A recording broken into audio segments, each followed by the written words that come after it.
Етнички македонец кој не познава никаква држава Скопје, туку само Република Македонија, вели Димитрис Јоану, член и портпарол на Виножито за грчкиот неделник Тохони. И покрај тоа што ова е еден од ретките случаи кога медиум во Грција одвојува време за разговор со член на партијата на македонците, сепак интервјуто и не е толку позитивно. По секој одговор на Јоану следува коментар од двајцата новинари и на некој начин на читателите се обидуваат со голема доза на иронија да им дадат контраобјаснување на одговорите на Јоану. Етнички македонци се оние граѓани од нашата земја, но и пошироко, кои припаѓаат како што самите сакаат на посебниот македонски народ, што значи дека имаат посебен македонски национален идентитет, независен од географскиот, вели Јоану, објаснувајќи дека етнички македонци освен во Грција има и во Бугарија и во Албанија, на што двајцата грчки новинари коментираат дека современ македонски народ постои само во главата на Јоану.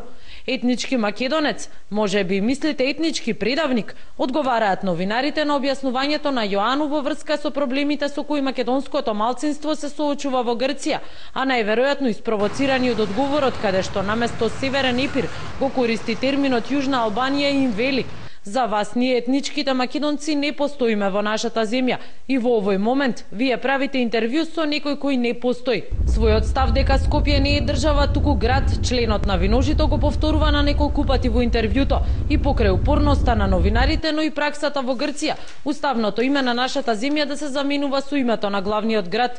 Земја со име Скопје не постои, што значи дека прашањето треба да биде во Скопје или во друг град на Република Македонија или во друга земја. Го започнува Јоану одговорот на прашањето за неговите бизнис активности надвор од Грција, но и во делот каде што новинарите се интересираат за неговиот став за преименувањето на патиштата и поставувањето на спомениците на Александар Македонски и Филип, ги користат термините Скопје, скопјаните, скопски јазик, наместо Македонија, македонци и македонски јазик. Ако мислите на жителите на градот Скопје дека именуваат улици, плоштади и слично, тоа е нивно право.